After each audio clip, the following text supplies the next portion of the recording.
Radio Sucesos 101.7 FM presenta su noticiero Sucesos con Milton Pérez y Verónica Larrea. Un periodismo libre para una democracia plena. Los hechos y las opiniones de los sucesos que marcan nuestro tiempo.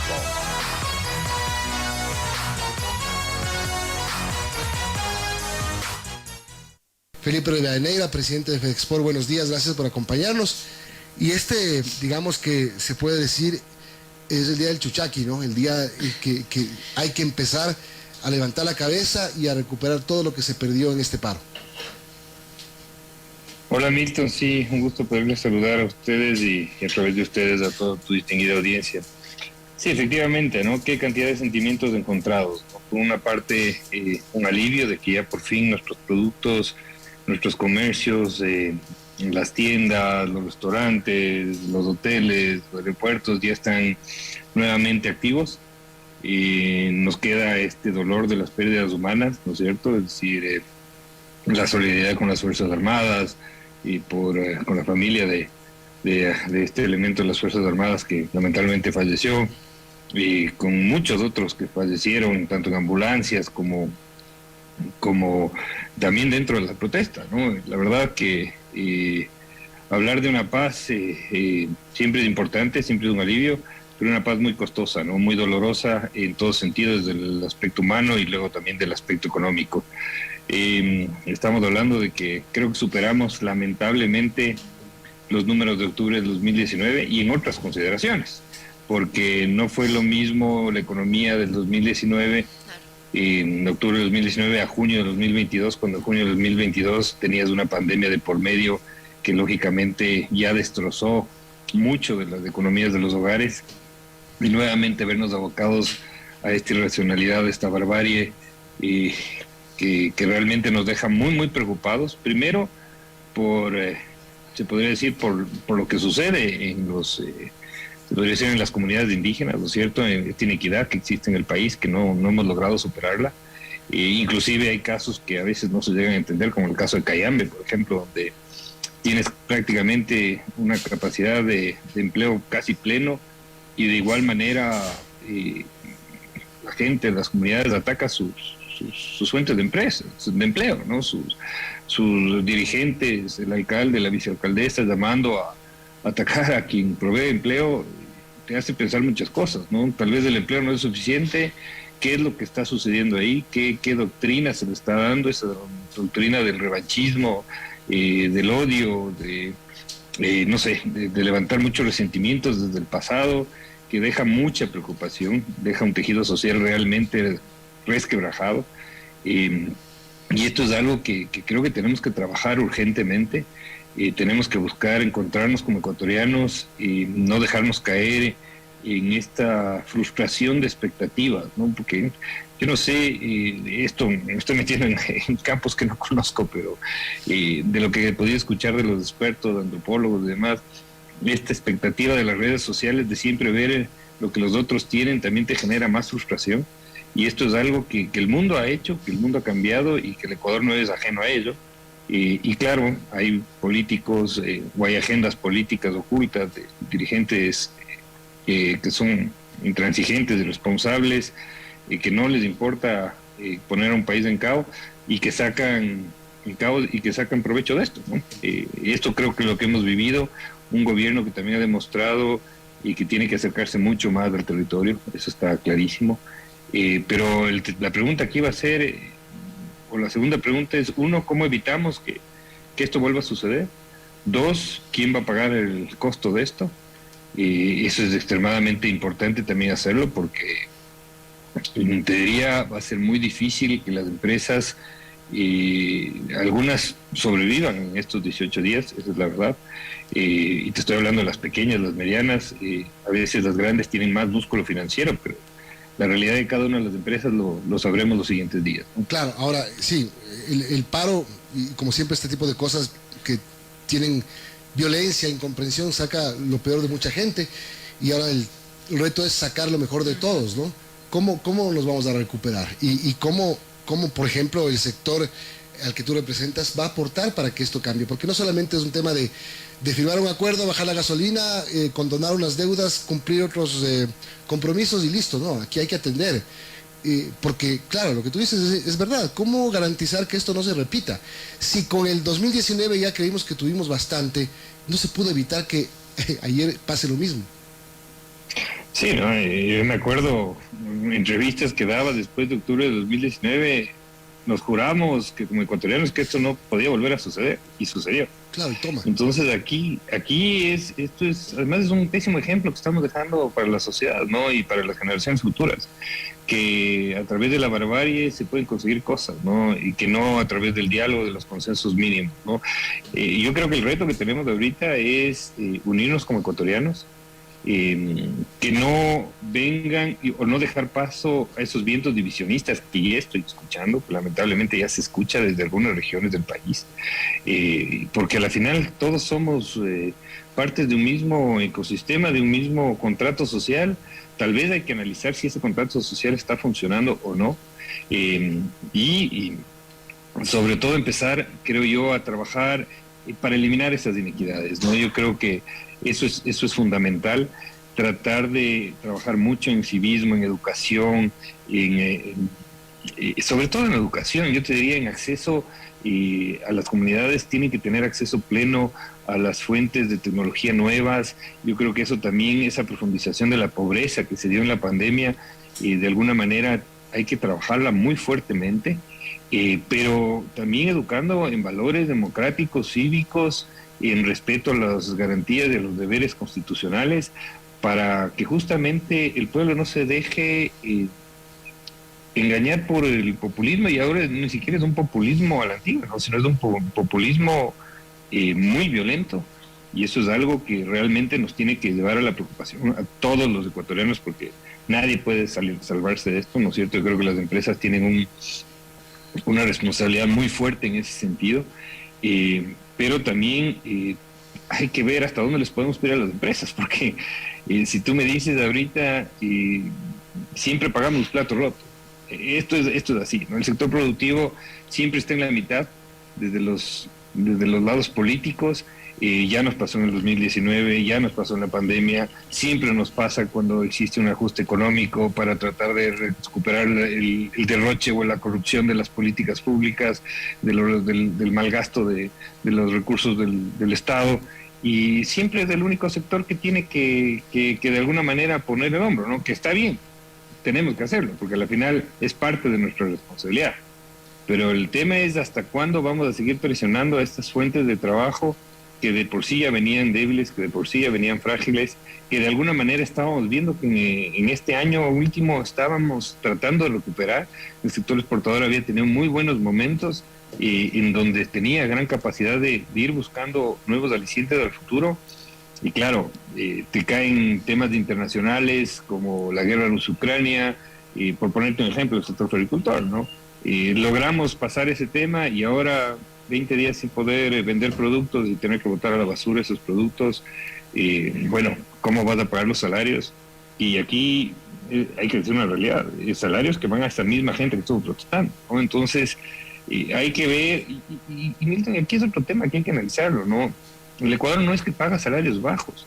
Yo creo que el tema es una estructura, y tratar de ver cuál es el aspiracional de la gente para llegar a entender y ver cómo se puede de alguna manera buscar soluciones y que nos ayuden a tener, insisto, condiciones de vivir un estado de derecho y de estado de bienestar, que eso es lo que vamos a necesitar buscar, como todo el Ecuador, para que esto no se vuelva a suceder. Sí, el Ecuador no es que paga salarios bajos, el problema es que hay gente que no puede recibir un salario. 8:55, estamos conversando con Felipe Rivadeneira, presidente de FedExport. Y Felipe, sin duda las pérdidas son innumerables, 900 millones de dólares solamente, digamos, si se cuantifica, pero también el tejido social está roto, hay muchas heridas que se quedan. ¿Cuáles son sus expectativas de que, bueno, a partir de esto, después de estos 18 días, de este acuerdo de paz firmado y estas mesas de diálogo que tomarán unos 90 días aproximadamente, cuáles son las expectativas de que las cosas se solucionen, que lleguen a buen término y que también todo lo que se trabaje nos beneficia a todos? A ver, primero, yo creo que lo que se comprometió el gobierno en esta acta de paz en los 90 días tiene que cumplir. Es decir, hay que estar muy pendientes de que esto, porque son compromisos que ellos asumieron, es decir, y si no se asumen eso, si no se cumplen esos compromisos, va a haber una de las partes que falla. Igual hay que velar de la otra parte, es decir, yo creo que eso va a ser lo primero, que hay una responsabilidad de todos de velar que eso suceda para, como les decía hace un momento, que no pase la primera pregunta, ¿no? Es decir, que esto no vuelva a suceder. Y tampoco, y aquí la opinión pública tiene que estar muy claro también en dar el seguimiento para que no haya ningún pretexto, porque yo no tengo ninguna garantía de que cualquier pretexto pueda ser para volver a poner en caos al país entero, ¿no? Es decir, esto es fundamental. Segundo, lo que tenemos que hacer nosotros es lo que sabemos hacer. Trabajar, producir, exportar,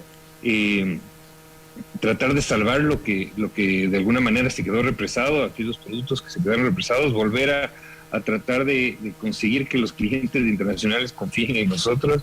Ese es un tema complejo, porque nosotros tenemos competencia en el mundo exterior y en los países donde pueden tener un producto de no tan buena calidad, inclusive hasta un poco más caro, pero que les dé seguridad de provisión, nos pueden estar ganando el cliente, ¿no? Entonces, la verdad que es un desafío muy enorme, muy fuerte. No va a ser sencillo esto, Milton, desde ahora les digo. Esto no va a ser tan fácil como en 2019. No es que quiero portarme pesimista para nada. Yo creo que el Ecuador hay que echarle para adelante, y nosotros como empresarios y como representantes del sector exportador vamos a meterle todas las ganas del mundo, porque, como dice el dicho, no hay de otra, ¿no? Para adelante y para atrás, ni para coger impulso. Pero esta vez nos va a costar mucho más. No va a ser tan fácil, y esperemos que se recupere muy rápido la economía. Habrá que trabajar seguramente con el gobierno en buscar mecanismos de reactivación económica para evitar lo que tú decías. Si bien pagamos sueldos altos, el problema es cómo incorporamos al resto de gente al trabajo, que eso es un desafío enorme que tenemos. Y la única manera de eso es creando más empresas, más gente que quiere invertir. Pero lo que pasó estos 18 días, créeme, que es la primera alerta para ahuyentar la inversión, ¿no? Claro, y hay que hacerlo, de verdad, hay que hacerlo, porque ya te escuché a ti y le escucho a Vero hablar de que el tejido social está roto. Así en el 2019 nos pasamos hablando del tejido social roto un montón de tiempo, y siguió roto, no se ha curado. Y creo que la mayoría de indígenas que protestaron tienen razón en sus demandas. Creo que necesitan atención. Es cierto que hubo políticos delincuentes metidos en las manifestaciones, es cierto, pero la mayoría de gente que protesta, a ver, si vemos las imágenes de Leonidas Issa saliendo de Quito en medio de una apoteósica despedida, no creo que sean ni pagados, ni infiltrados, ni políticos, ni delincuentes metidos ahí. Creo que es gente que de verdad se sintió representada por ese reclamo. Hay que buscar entender eso también, ¿no? Sí, no, totalmente. A ver, y esto, Milton, que quede muy claro ante la opinión pública. Yo desde el día 1 fui el primero en mencionar que nosotros respetamos y garantizamos y apoyamos la manifestación social.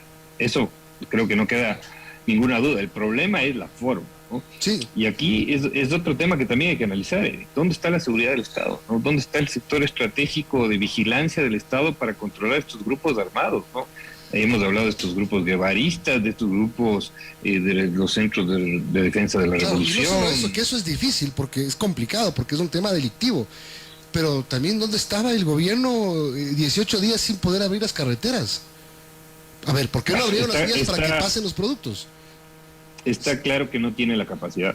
No tiene la capacidad, porque yo creo que aquí hay que reconocer la excelente labor que hizo las Fuerzas Armadas y la policía en defender Quito, pero no podía sostener la apertura de vías. Lograba aperturar la vía en Aloa unas 2 horas y luego se cerraba. Lograba aperturar la vía en Navegalito un momento y luego se cerraba. Es decir, no tiene los suficientes efectivos, está claro. Es decir, la seguridad del Estado, por eso me refería a esto. Claro. Yo creo que el país tiene que invertir muchísimo más en esto, porque estamos claros que ante células narcoguerrilleras, de narcotráfico, llámales como les quiera llamar, yo no soy experto en seguridad, y el momento que estas células se activan, el Estado se queda indefenso.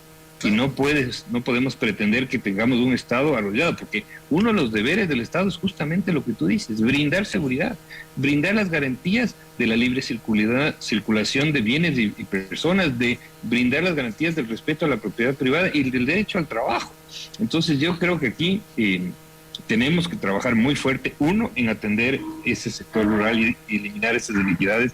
Está claro que están ahí, hay que acceder, hay que tener toda una... Yo lo decía cuando estaba presidente del Comité Empresarial Ecuatoriano en plena pandemia, yo le decía que teníamos que ampliar las fronteras, por ejemplo, de acceso a los temas de informáticos, de telecomunicaciones en las comunidades rurales. ¿Qué se ha hecho de parte de eso ahí? Aquí el Ministerio de Telecomunicaciones va a tener que dar respuestas, porque no puedes pretender lo que está sucediendo, que gente que vive en la ruralidad con escuelas virtuales no podía acceder a la educación. Entonces ahí hay que trabajar muy fuertemente y por darte un ejemplo, ¿no? Pero de ahí otros temas, del tema de salud, el tema de acceso a proyectos, por ejemplo, y programas de industrialización de la agronomía. Hay una cantidad enorme de eso, pero fíjate, hemos tenido en un año 4 ministros de Agricultura o 3, no me acuerdo. Es decir, existe un problema muy fuerte en ese sentido, porque tal vez lo que falta es política pública. Claro. Y eso sí hay que ser francos. Yo creo que en las áreas que te estoy mencionando, no había, así como ha habido aciertos, por ejemplo, en la agenda comercial, en la parte macroeconómica, etcétera, ha faltado mucho y hay que decirlo claro y fuerte y con todo el respeto, pero esto nos tiene que servir para ir para adelante. Ha faltado política pública de desarrollo del agro, del desarrollo de, por ejemplo, del acceso a los bienes fundamentales de la población, como es telecomunicación, como es salud, etcétera, y eso se tiene que corregir urgente. Ay, tenemos que terminar, Felipe, pero claro, sí, si bien es cierto que señalamos la responsabilidad del gobierno y la incapacidad que ha tenido en muchas cosas que ojalá se corrija, también hay que señalar que los vándalos, los que se metieron a las fincas, a destruir la leche, a provocar caos, los que se pasaron pegando periodistas, los que se pasaron asustando y manteniendo un estado de terror durante 18 días, tienen que ir a la cárcel. Y los políticos que buscaron dar un golpe a la democracia tienen que ir al basurero. Es decir, cada cual tiene que ocupar su lugar después de todo esto. Y ojalá ese lugar que le corresponde al país sea solamente para sanar las heridas y para no tener que repetir a cada rato. El tejido social está roto. Gracias, Felipe. Sí, y lo que sí no podemos permitir es que exista impunidad para los criminales, ¿no? Así es, totalmente. Y aquí el sistema de justicia tiene que dar garantías, porque te cuento solo para terminar. Muchas de las empresas tienen temor a denunciar, porque no confían en la justicia y tienen miedo a la represalia. Solamente te cuento un ejemplo de eso. El derecho es terrible. Una persona, que no voy a decir su nombre, que nos pidió una entrevista en el canal el otro día, porque su empresa, su finca, se vio afectada, nos dio una entrevista y después nos llamó a decir que por favor no la publiquemos, porque tiene miedo de las represalias. Ese es el estado de miedo que metieron los delincuentes. Así que eso hay que... Pero bueno, vamos para adelante, Milton, que tejemos la paz y tengamos esperanza, que nadie nos puede robar la esperanza, ¿no? Y todos trabajando desde hoy, porque hay que trabajar mucho y muy fuerte, podemos sacarle a este país adelante. El Ecuador es riquísimo, el Ecuador es un país lleno de diversidad cultural, lleno de ventajas productivas. Es cuestión de que entre nosotros mismos busquemos acuerdos y consensos mínimos para poderle sacar al Ecuador adelante, ¿no? Felipe Rivadeneira, presidente de FEDEXPOR, gracias y buenos días. Gracias, Milton, gracias.